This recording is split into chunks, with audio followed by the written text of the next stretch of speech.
Então, pessoal, um bom dia a todos e a todas. Hoje é dia 23 de março de 2021, são 10 horas e 5 minutos da manhã.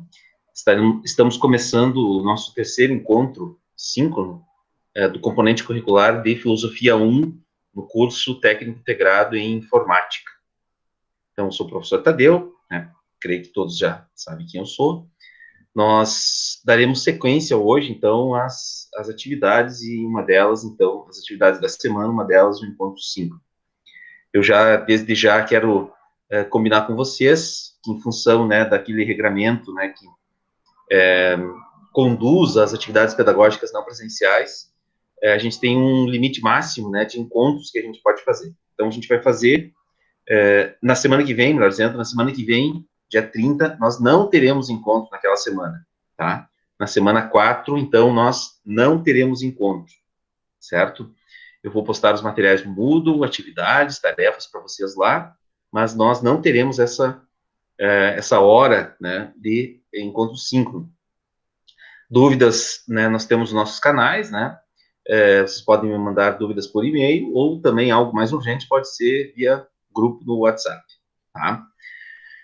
Como de praxe, eu vou iniciar fazendo perguntas referentes ao modo, ou enfim, a semana 2.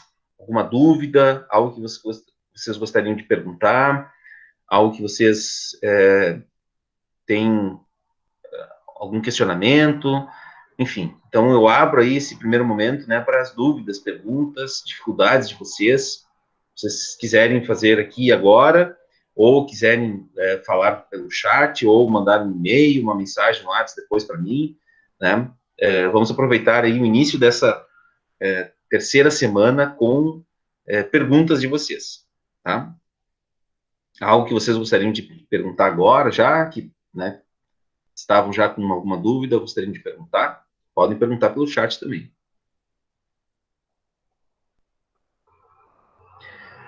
Também eu gostaria de, enquanto vocês pensam, né, de informar que a correção daquela primeira tarefa, da primeira semana, eu ainda não fiz, certo? Essa semana a gente trabalhou em outras atividades do campus, né? E nós tivemos reuniões na semana passada, a gente está organizando o retorno de vocês, né, ali em maio, tá? E a gente vai, nós acabamos ocupando muito tempo com isso, tá? A discussão do calendário acadêmico, do retorno, a elaboração, né? Até agora, na sexta-feira, teremos uma reunião do CONCAMP, né, onde será decidido se aprovamos esse calendário ou não, enfim, ou se é preciso fazer alguma alteração. Então, mas essa semana aí, pessoal, mais tardar até amanhã, quinta-feira no máximo, o resultado, né, daquele primeiro questionário já vai estar disponível para vocês também, tá bom? Alguma pergunta? Senão a gente já inicia com os conteúdos dessa semana.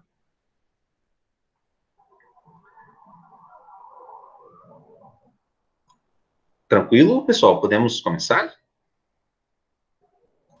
Tô tranquilo. Alguém tem alguma informação, algo que gostaria de compartilhar com os colegas, aproveitar o momento que estamos aqui reunidos?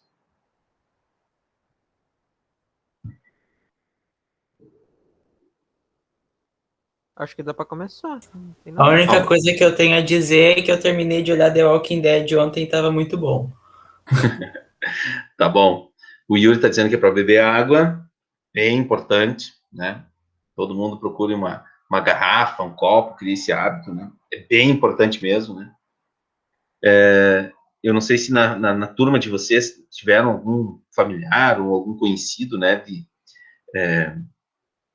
que se contaminou com a Covid, né, com o coronavírus, né, que teve Covid, mas a gente precisa ser solidário também, né, com os colegas aqui. Eu gostaria de fazer uma memória também, né, os colegas aqui do campus Ibirubá do IFRS, né. Ibirubá é uma cidade, para quem não sabe, né, tem um campus também do IFRS, assim como aí em Rolante, é um campus um pouco maior, né, um campus um pouco mais antigo também, já tem 12 anos, né, o campus Ibirubá, que na semana passada não adiantou muito lá, Bruno. Nós tivemos 3 alunos do campus Birubá que faleceram. 3 alunos, não é familiar, assim, nada. Foram 3 alunos que morreram do campus Birubá, né, que se contaminaram e morreram de Covid. Eu não tenho certeza da idade deles, né, mas isso também, no primeiro momento, não é tão importante assim, né. E na semana passada também foram 4 mortes, né, de estudantes, né. Teve um do campus Porto Alegre, né, que também faleceu, né.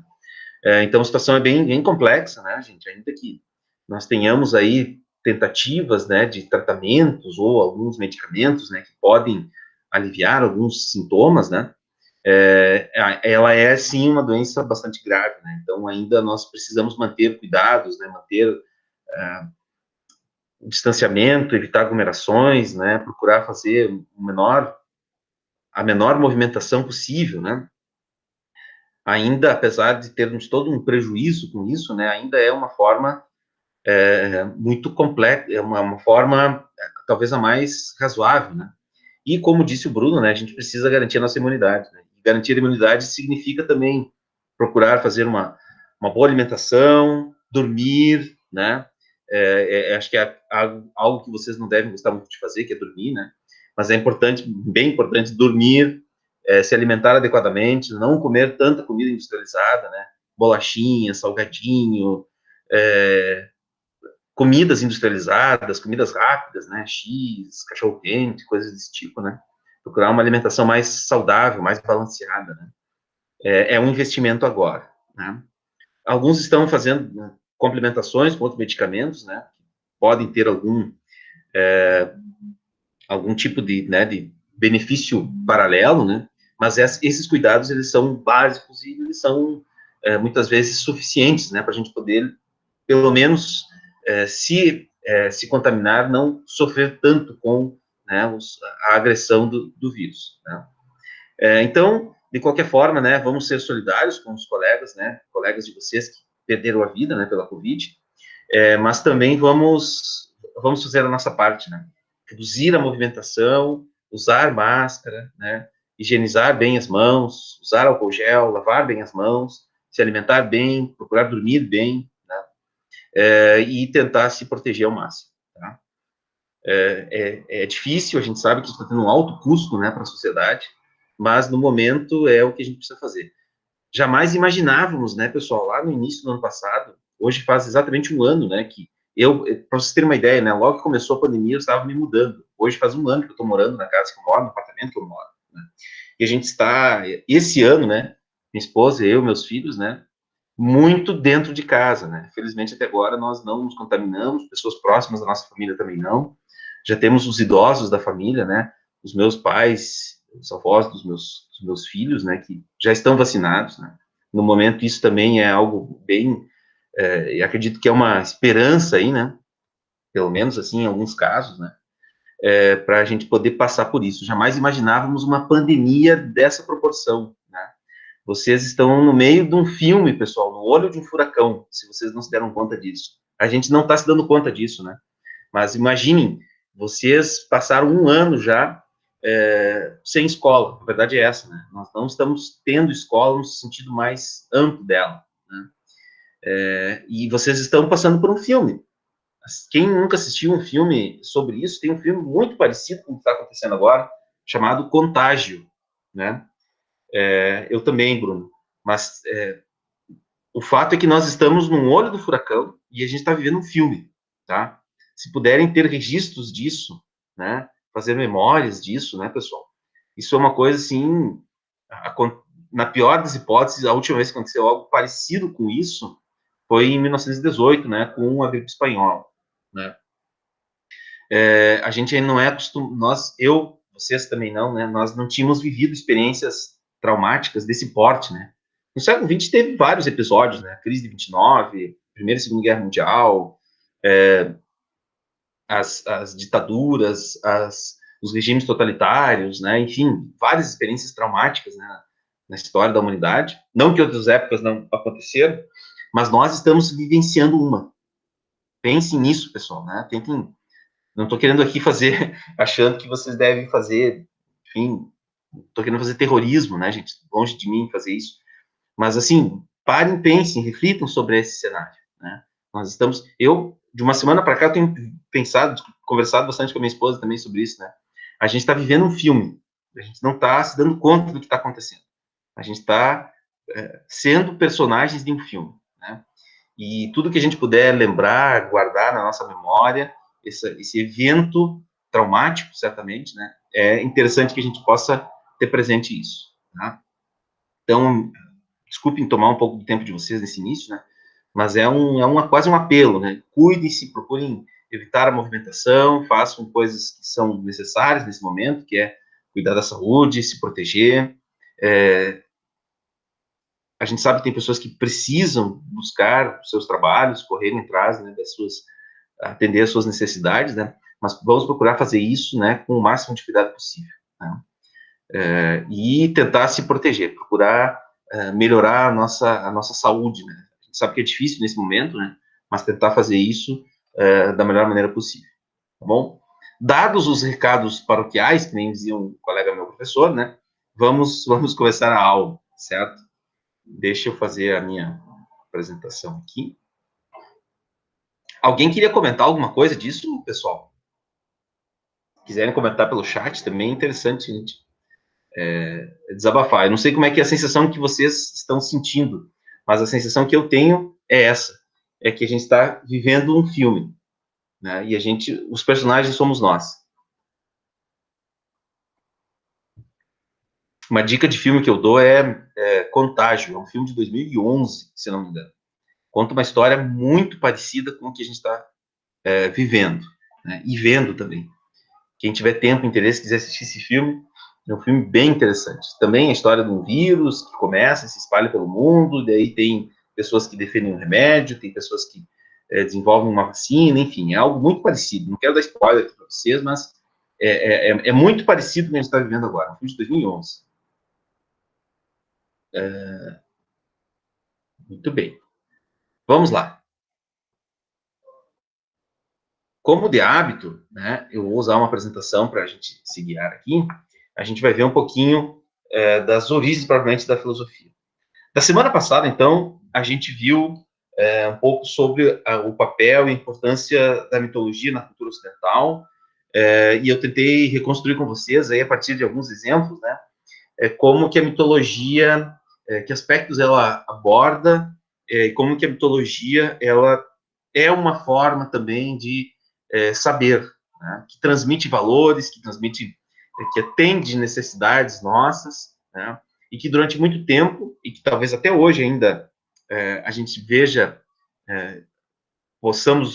até hoje a gente pode reconhecer aspectos, né, da mitologia presente em eventos, né, do presente, a ideia de uma solução, a ideia de um personagem que pode resolver os nossos problemas, ou de grandes dramas que a gente enfrenta, aprendizados que a gente tira com eles, né? Tudo isso são aspectos da mitologia que estão presentes no nosso cotidiano ainda hoje.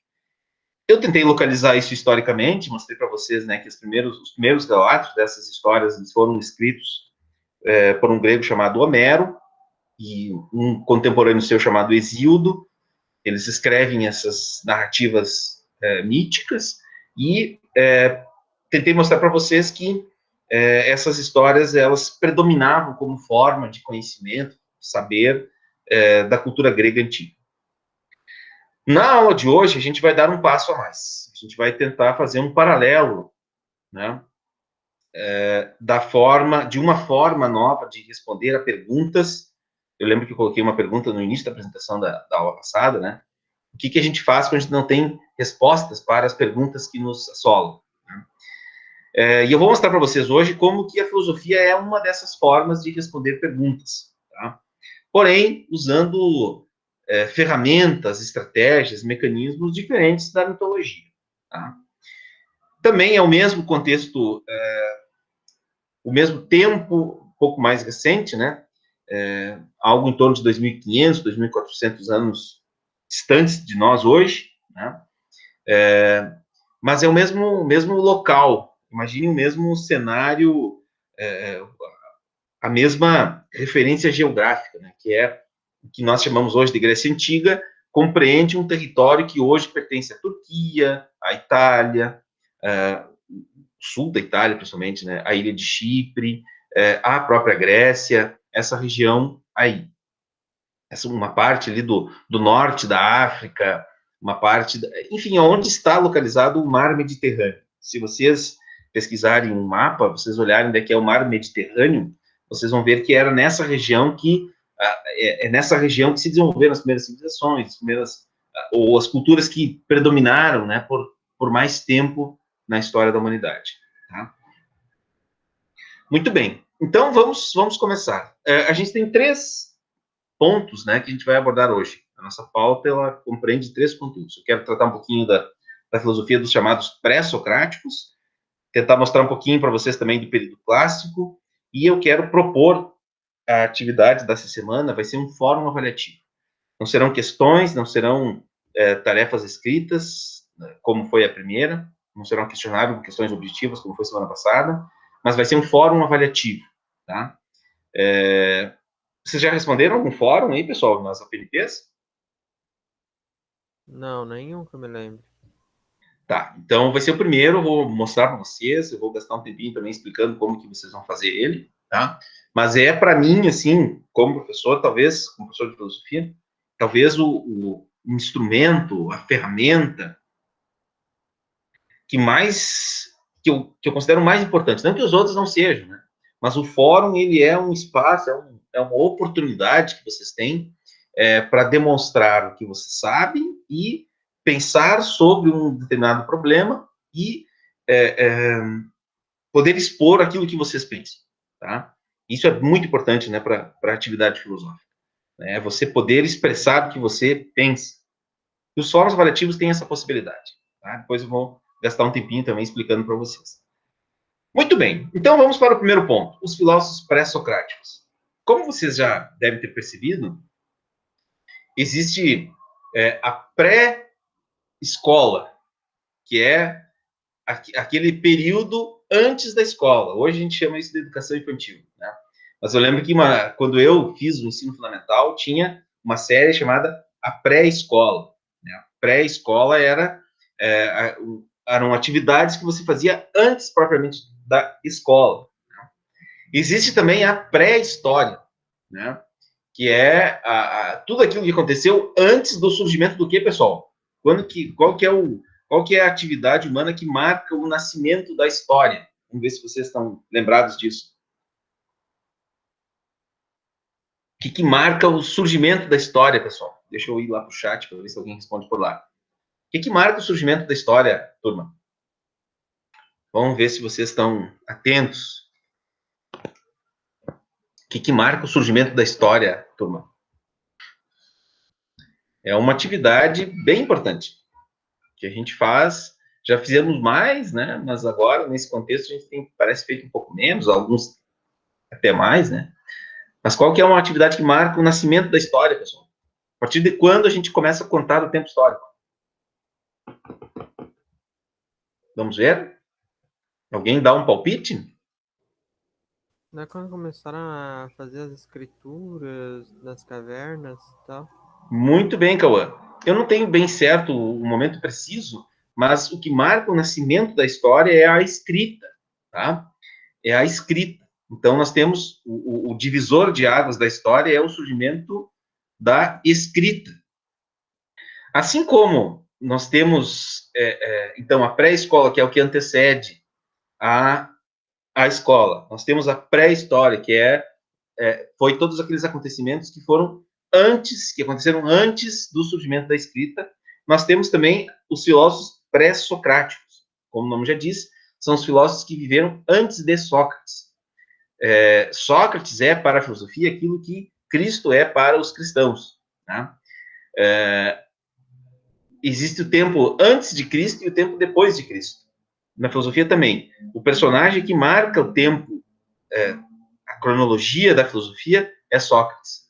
Né? Então, nós temos os filósofos que foram antes de Sócrates e os filósofos que vieram depois de Sócrates. Tá? Então, a gente vai ver um pouquinho, nesse primeiro momento, dos filósofos pré-socráticos. Quem eram os filósofos pré-socráticos? Aqui está, talvez, o primeiro. Os registros apontam que esse tenha sido o primeiro filósofo. A gente já viu um pouquinho dele na semana passada, né? Que é o Tales de Mileto. Tá?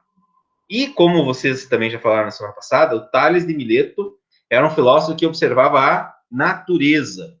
Gravem bem isso, pessoal. Os filósofos pré-socráticos eram os filósofos da natureza.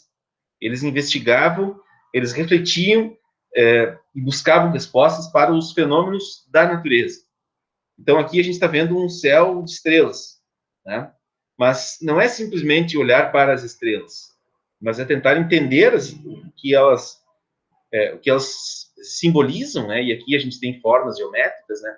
É uma forma de entender a natureza por ela mesma, não mais recorrendo à origem, às narrativas mitológicas, né?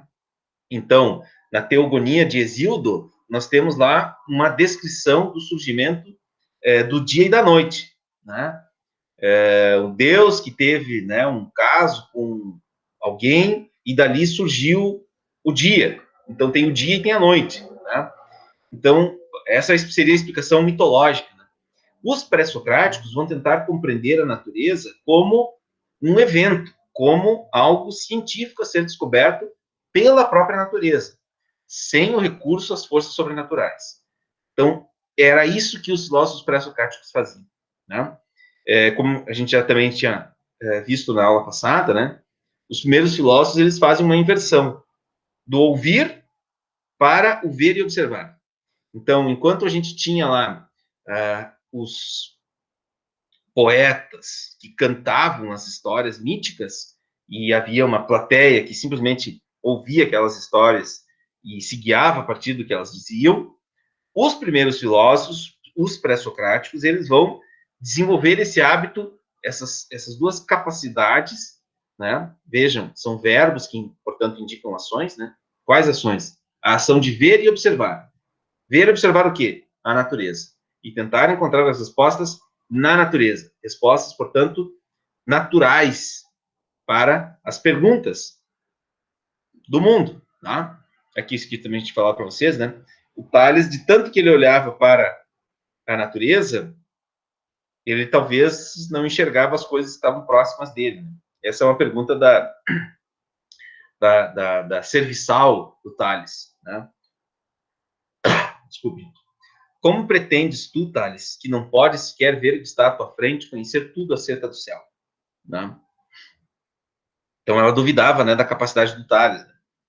Mas o Tales talvez, considerado o primeiro filósofo, porque ele faz o quê? Essa ruptura com essa visão mítica de mundo. Essa visão mítica de mundo, ela dá segurança para as pessoas, né? Quando alguém se agarra a uma figura mítica, mito, ele está querendo dizer o quê? Aquela pessoa transmite uma certa segurança para ele, né?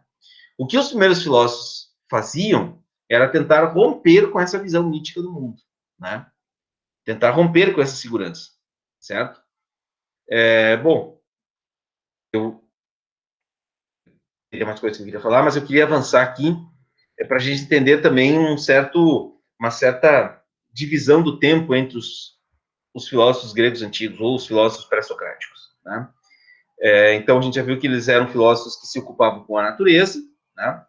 E mais do que se ocupar com a natureza, a grande pergunta para os pré-socráticos era entender assim: olha, se não é o mundo explicado a partir da força e da disputa ou dos conflitos ou das armadilhas dos deuses, do que é feito o mundo? Né? Quais seriam as primeiras matérias que compõem o universo? Né? E aqui, gente, vai um detalhe interessante para vocês. Ó.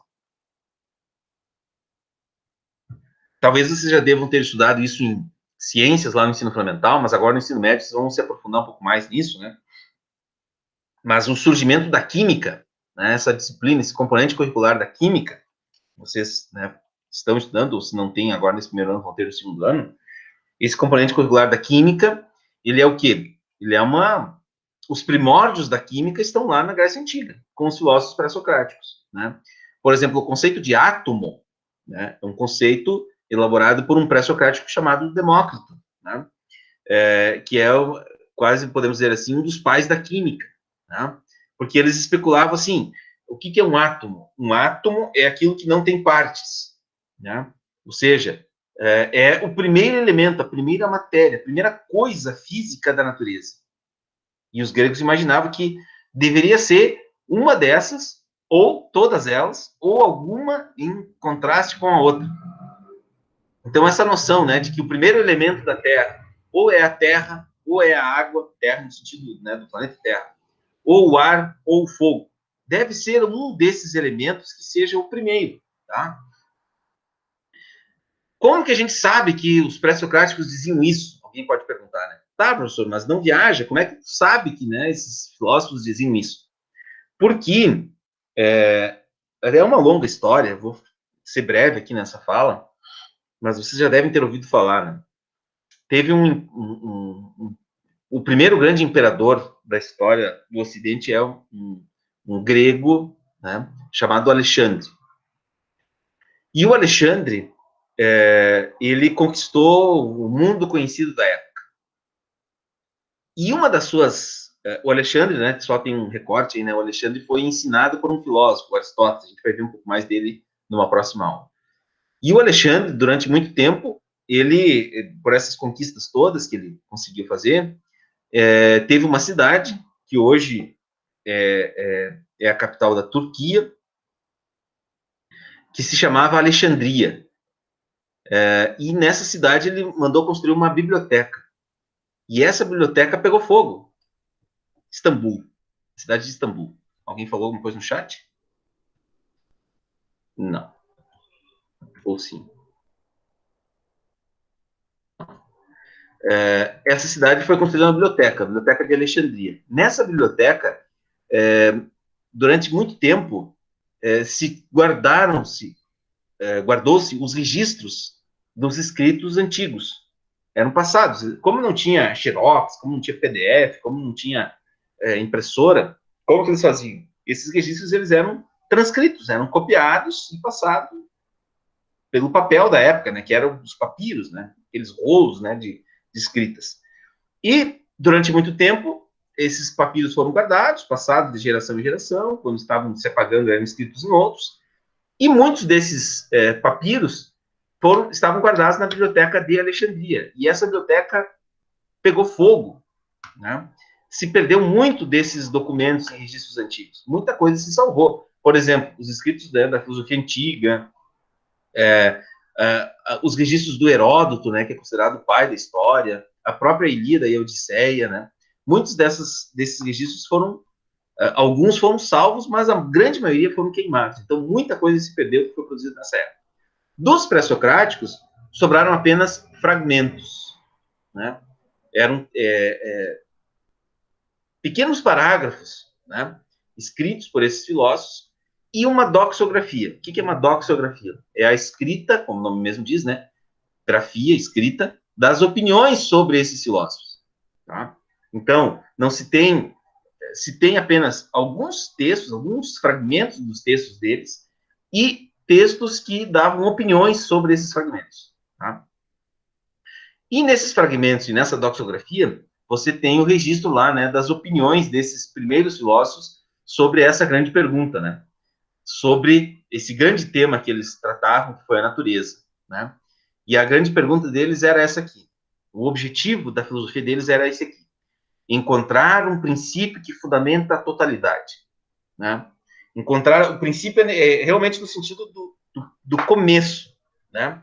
Qual que é o primeiro elemento de tudo que existe no mundo? Desse planeta, das estrelas e todos os outros planetas. Qual que é o primeiro elemento? Qual que é o primeiro princípio? Eles davam o nome, essa ideia, né? Ela tinha o nome de arqué, ou arché. Né? Qual que era o primeiro elemento que, a partir daquele, todos os outros derivavam? Tá? Então, essa era a reflexão. Certo? Nós não vamos aqui nos aprofundar muito nisso, né? Mas eu só quero trazer alguns exemplos. Então, esses filósofos, eles se dividiam em grupos diferentes, haviam diferentes opiniões sobre isso. Tá?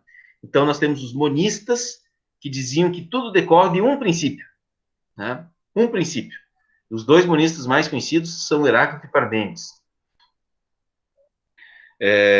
Também esses aqui que são mais... O Heráclito e Parmênides são um pouco mais recentes, são do século VI. O Tales, o Anaxímenes e o Heráclito são lá do século VII, né? Antes de Cristo. Então, 2.700 anos atrás, 2.600 anos atrás. Tá?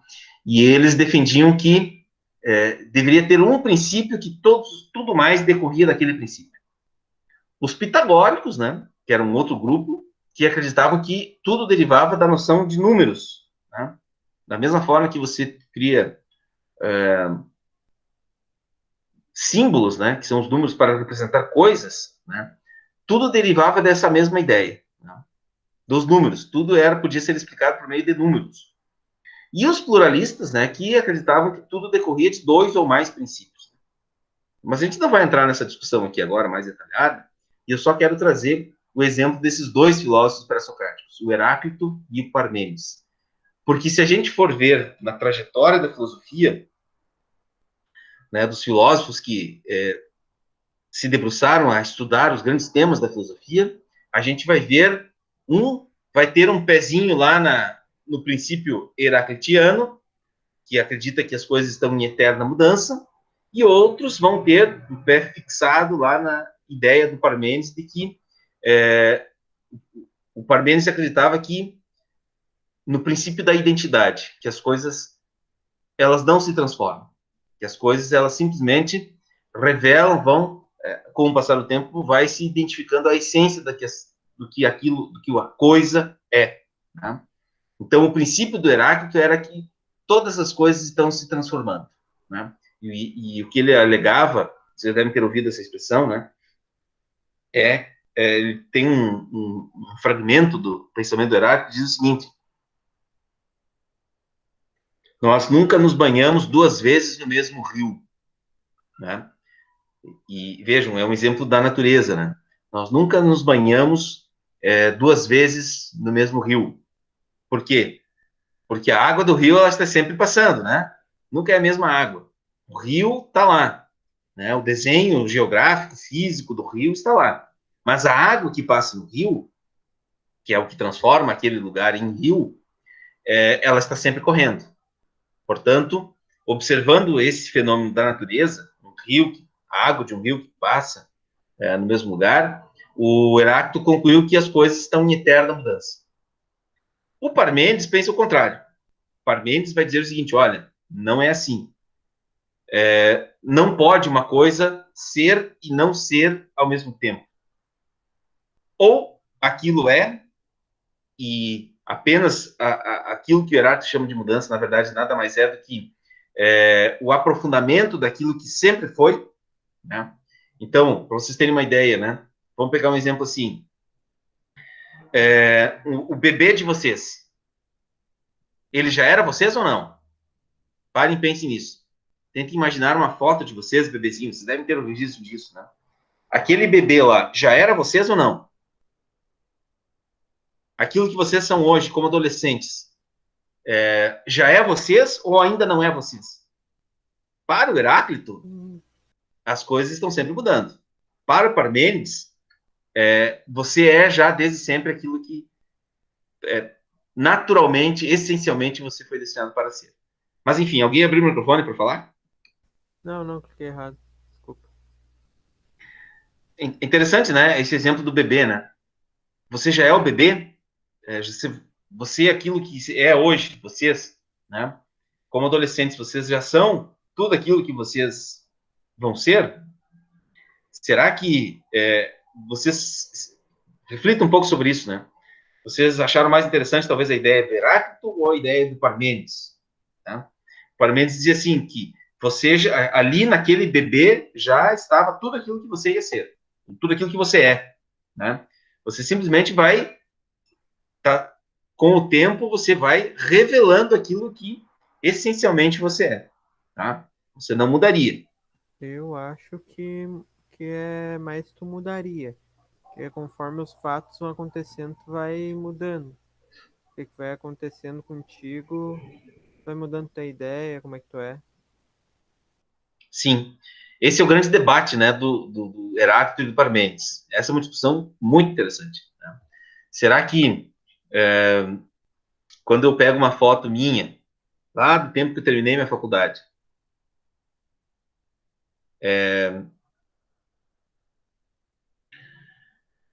será que ali, naquele momento, o que eu sou hoje já estava lá ou não? Essa é uma pergunta interessante, né? Essa é uma reflexão filosófica pura, né? O que eu sou agora,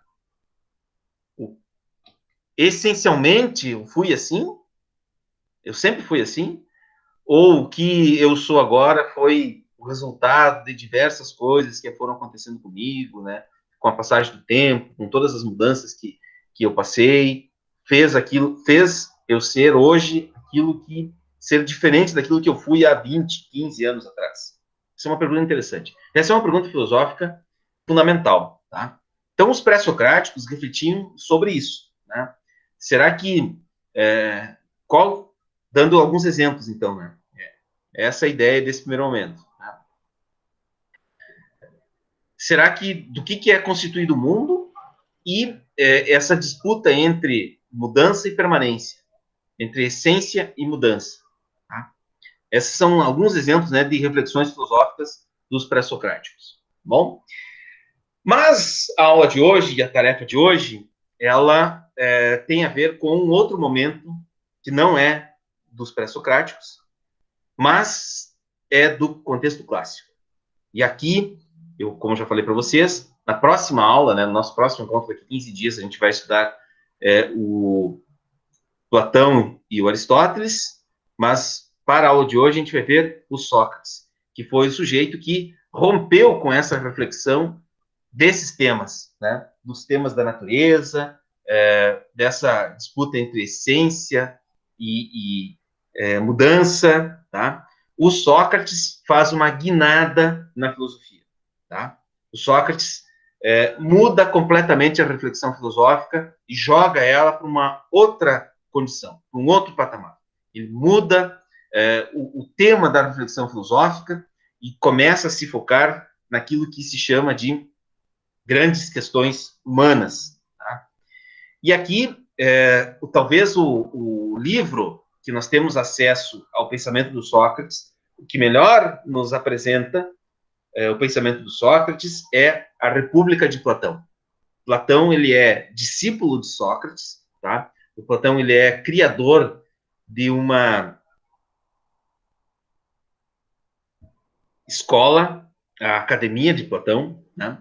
E os diálogos da juventude do Platão, aqui nós temos o Platão já na sua velhice, tá?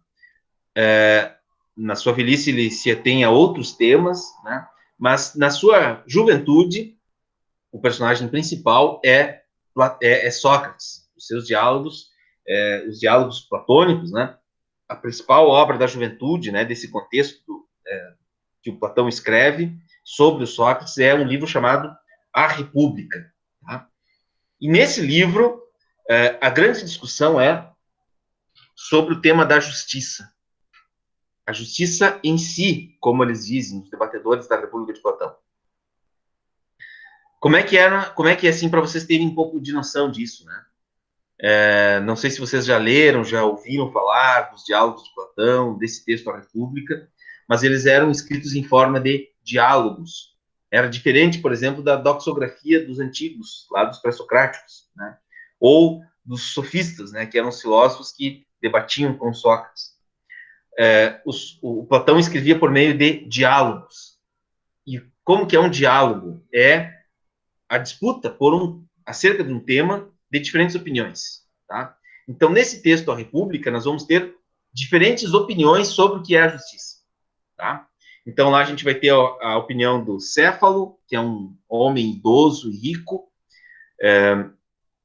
Polemarco, que é seu filho, que é, portanto, um sujeito um pouco mais jovem, Trasímaco, que é também um dos amigos, né, desses e do Sócrates, que está lá na casa do Céfalo e do Polemarco, né, e do Glauco, que é o que a gente vai ver um pouquinho na aula de hoje, e do Adimanto, né, que esses são os grandes 5 debatedores do Sócrates nesse livro A República. E o grande tema da República é o tema da justiça.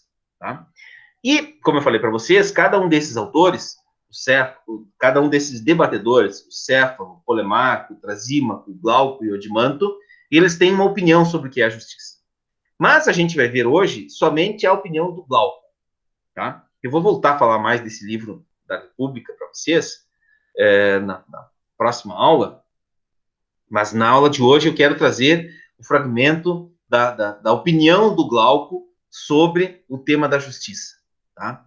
Porque a justiça é o grande tema humano que o Sócrates traz. E aqui ele inverte, né, a discussão filosófica, ela deixa de ser sobre os fenômenos da natureza, sobre as questões que buscavam explicar a origem dos fenômenos físicos, não mais recorrendo a narrativas míticas, mas uma reflexão sobre o que é a justiça, que talvez é o principal valor, a grande virtude da humanidade. Tá? E o Glauco tem uma opinião da justiça que ele toma como referência uma história. O Glauco acredita para ele que o homem é essencialmente injusto. Tá? E essa era uma ideia muito corrente na Grécia Antiga. Que naturalmente, ou essencialmente, os seres humanos são injustos. E que, portanto, não valeria a pena a gente ficar discutindo sobre esse tema da justiça, porque essencialmente, naturalmente, ou seja, a gente já nasce injusto. Que não haveria forma, né, de querer acreditar que os homens são justos. Né? E o Glauco defende mais. Ele usa esse conto do Anel do Giges, depois eu quero explicar um pouquinho mais para vocês, para defender em duas teses esse argumento dele de que o homem é essencialmente injusto. A primeira tese dele diz o seguinte: os seres humanos apenas aparentam ser justos. Estão entendendo, pessoal? A gente até vive uma sociedade justa porque as pessoas aparentam ser justas, né? E que os indivíduos eles só não cometem injustiças porque eles têm medo de serem reprimidos. Ou seja, e aí a segunda tese, né, desse argumento dele, né, ou melhor, desse posicionamento dele, que nós somos essencialmente injustos. Nós agimos justamente porque a gente tem medo da repressão, tá? E aí vem o ponto central da aula de hoje. Não que o que eu falei até agora não seja importante, mas para os propósitos, né, do fórum, é o que eu vou perguntar para vocês, é essa história que eu vou contar agora aqui para vocês. Tem duas versões dessa história. A primeira delas é narrada, portanto, pelo Glauco no livro 2 da República de Platão. Tá? E a história é a seguinte. Conseguem visualizar essa imagem aqui, pessoal? Me respondam aí. Vocês conseguem ver o que está aparecendo aí? Sim, tá dando para ver a imagem. Consegue ver a imagem? Deixa eu ver se eu tenho uma imagem. Não. É a mesma imagem. Tá, vamos ficar com essa aqui. Depois eu volto lá, eu adianto. Eu vou contar a primeira versão e vou trazer alguns aspectos da história da vida do Giges que foram escritos pelo Heródoto, que é considerado o pai da história. O Giges ele se tornou, ou o Giges, eu vou contar essa primeira história, depois eu volto lá para outra. O Giges, então, é um pastor, tá? É um pastor de ovelhas, aqui vocês estão vendo outros pastores, tá? E ele presencia um evento natural, ele está lá cuidando nos seus campos. E onde que eram os seus campos? Era no reino da Lídia. A Lídia é um território, um grande território, né, dessa época, que era do rei Candales, se eu não me engano. Candales. Candales era o rei da Lídia. A Lídia era o que hoje é a Turquia, né? Essa região ali que fica entre a Ásia e a Europa, tá? No mar Mediterrâneo. E era um grande reino, o reino da Lídia. O Giges trabalhava, era um dos pastores desse reino. Essa é uma versão. Estamos na versão do Platão, né, narrada por Platão no livro 2 da República. E o Giges, então, ele era pastor, cuidava das ovelhas, e um belo dia ele estava lá cuidando das suas ovelhas, e cai um raio no meio da pastagem lá de onde ele estava cuidando das ovelhas. E ele vai ver o que aconteceu, e no buraco que fez desse raio, né, tinha um cavalo, que vocês estão vendo o cavalo. Tá? Um cavalo de bronze, ou ouro, não lembro agora bem certo. Dentro desse cavalo tinha um anel. Olha lá, ó, vocês estão vendo? Ó? Tinha um buraco, e o Giges vai lá ver, acha aquele barulho absurdo, vai lá ver o que tinha acontecido, tá lá o cavalo, bem como está aparecendo aqui, ele está descrito assim. E dentro desse cavalo tem um anel. E o Giges pega esse anel. E o anel dá um poder a Giges, que é o poder de ele ficar invisível. É mais ou menos como o anel lá da história do Senhor dos Anéis, né? Ou da história do Hobbit. O anel deixa ele invisível, certo? E o Giges começa, ele coloca o anel e ele percebe que esse anel, quando ele gira o anel, coloca o anel posicionado com o engaste, como se diz, né? Aquela partezinha, a pedrinha que fica em cima do anel. Quando ele gira aquela pedrinha para o meio da mão dele, ele fica invisível, né? Adivinha o que ele faz com isso? O que ele faz? O que vocês acham que ele faz com isso, pessoal? Ou se alguém pode contar se já ouviu falar dessa história. O que vocês acham que ele começa a fazer quando ele percebe que ele tem esse poder? Esse anel dá esse poder para ele. O que vocês acham que ele faz? Imaginem vocês, turma. Estão aí? Dê um oi aí, alguém responde. Imagine vocês. Vocês ganham o poder de se tornar invisíveis. O que vocês gostariam de fazer? Besteira. Quem que falou? Eu. Cauã. Cauã. Tinha vontade de fazer besteira. Muito bem. Que mais? Imagine se vocês pudessem se tornar invisíveis. Roubar? Sei lá. Roubar. Meu Deus. Vocês estão vendo, né? Que o Cauã é nível Criminosos hard. entre nós. Como? Ah, quem nunca? Criminosos entre nós. A criminosa entre nós. Vamos lá, pessoal. O que vocês fariam se tivessem esse poder de ficar invisível? Gente, quando vocês não estão enxergando o Cauã, fiquem de olho. Saibam que ele pode estar escondido. Que mais, gente? Alguém mais? Daria pra manipular quase todo mundo, né? Tipo, culpando uma outra pessoa pelos atos. E assim tu poderia ficar bem. Quem que tá falando? Desculpa, não reconheci a É voz. o Carlos. Carlos. Exatamente, daria para manipular. Eu acho que seria uma vida muito triste, sei lá, eu não ia querer. Tipo, ninguém ia te ver, tá ligado? Você ia ficar lá assim. Não. Não é que o Giges ninguém podia mais ver ele.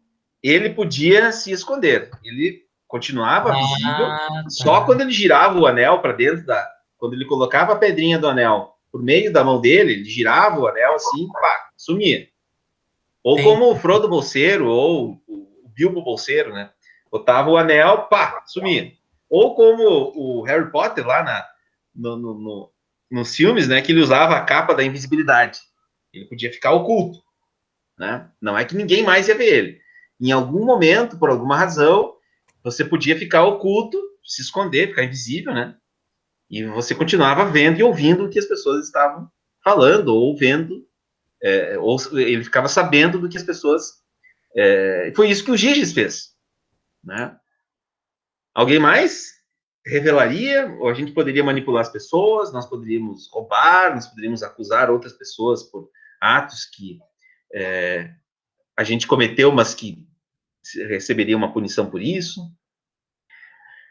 Bom, o que o Giges faz? O Giges começa a escutar o que as pessoas, a começar pelos seus parceiros, falam dele. E aí ele se dá conta que na frente dele as pessoas são de um jeito, mas quando ele não está na presença da pessoa, as pessoas são de outro. Consegue entender? Conhecem alguém assim, ou sabe de alguma história assim? Quando alguém está te vendo, você é de um jeito. Quando você sabe que ninguém está te vendo, você é de outro. Tá? O que o Giges faz? O Giges começa a observar que todo mundo é assim.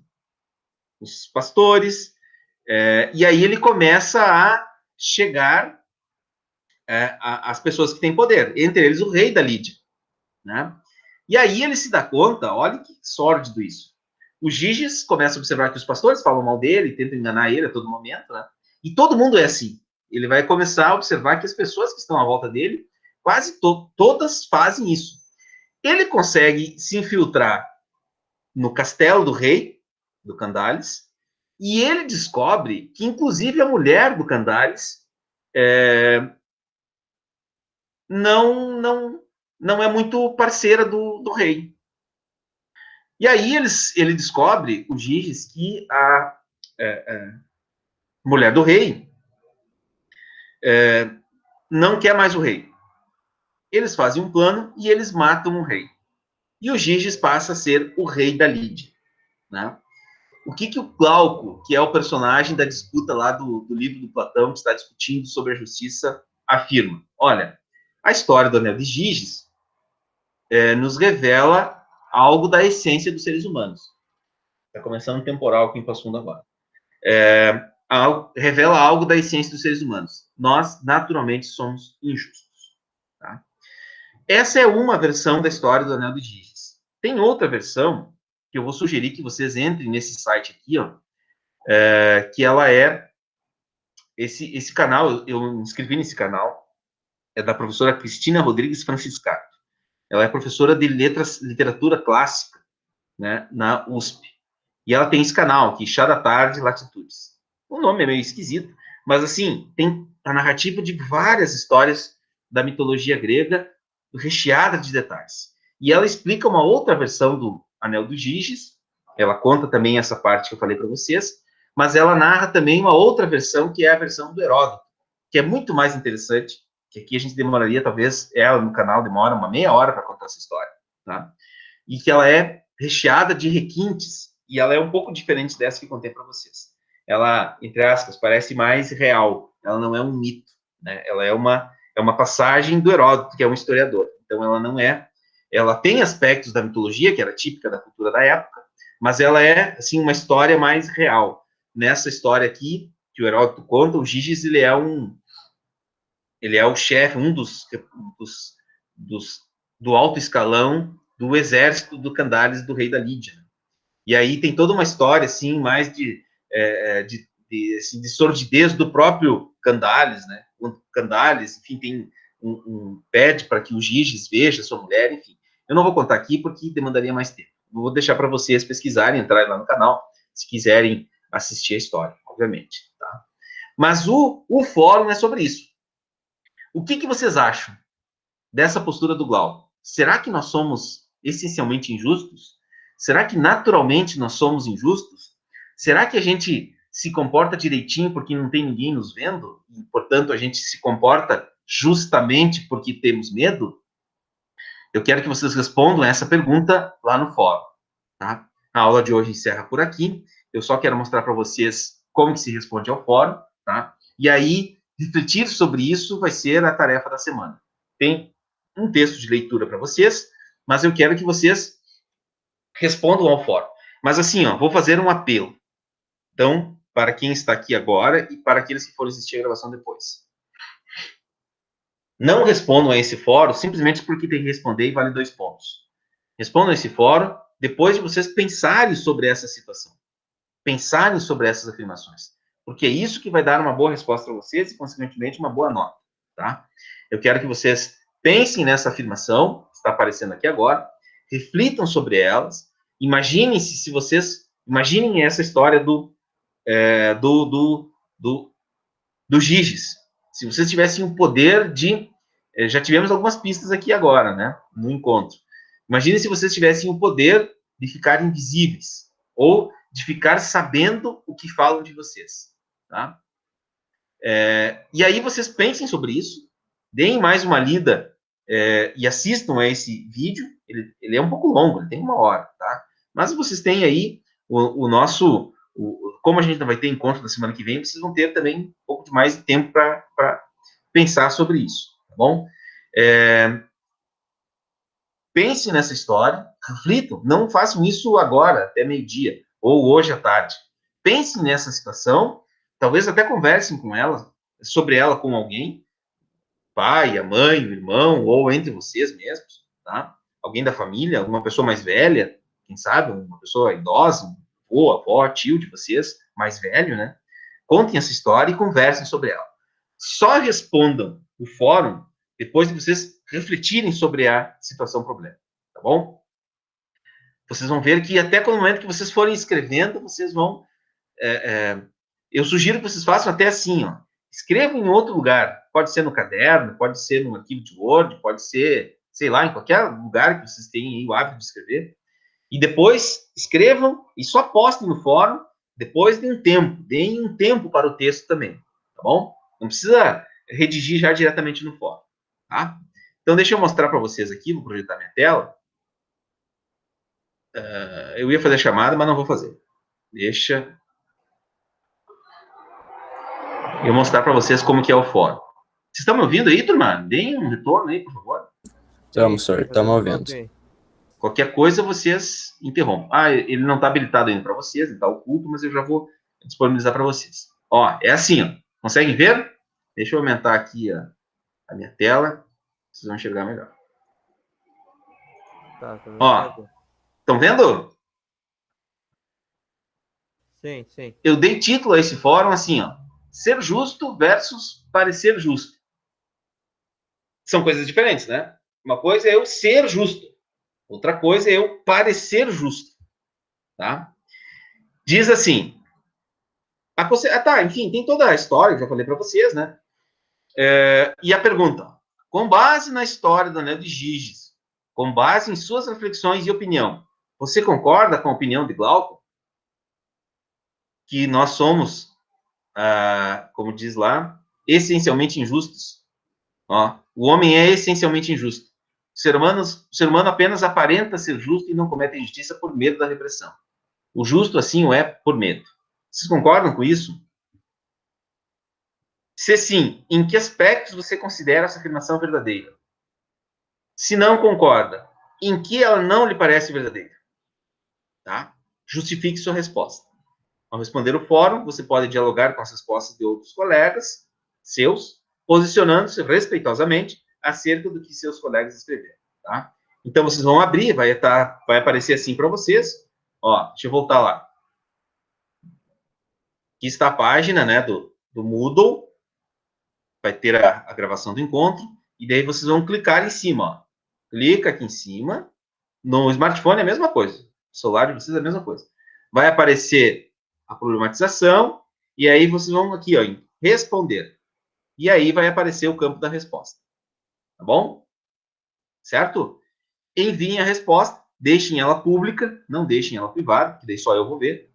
Deixem ela pública e enviam. Escrevam lá a resposta. Eu concordo com o Glauco no aspecto de que... Enfim, aí vocês escrevem, tá? E daí clica no enviar, tá bom? Como eu disse para vocês, não façam isso agora. Deem tempo. Pensem nessa história. Assistam os vídeos, tá? Pesquise. Tem um vídeo também lá na turma de vocês. Deixa eu voltar aqui. Ó. Tem um vídeo aqui que eu coloquei. Coloquei ou não coloquei? Coloquei. Tá aqui. O mito do Anel de Giges. Tá? Assistam esse vídeo. Pensem nessa história. E aí vocês vão lá responder. A tarefa da semana é isso. Tá bom, gente? Alguma pergunta?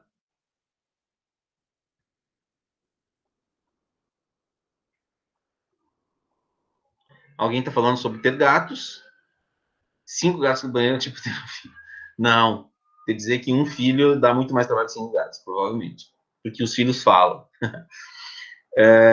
Enfim, mais algum comentário, pessoal? Alguma pergunta? Algo que vocês gostariam de... Entenderam a atividade?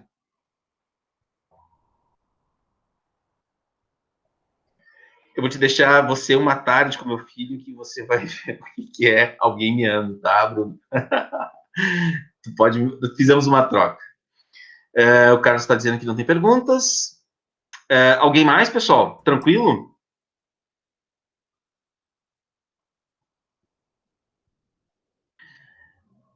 Vocês podem, se tiverem alguma dúvida, a gente tem essa semana, né, o início da próxima semana também para dúvidas, qualquer coisa que vocês precisarem, entre em contato comigo. Nós temos o canal oficial, que é o e-mail, né? Mas se tiverem algo com muita pressa, pode entrar em contato pelo WhatsApp, ok? Um abraço a todos, se não mais, encerramos gravação, deixa eu interromper, e fica, assim que eu tiver recebido um e-mail, disponível para vocês.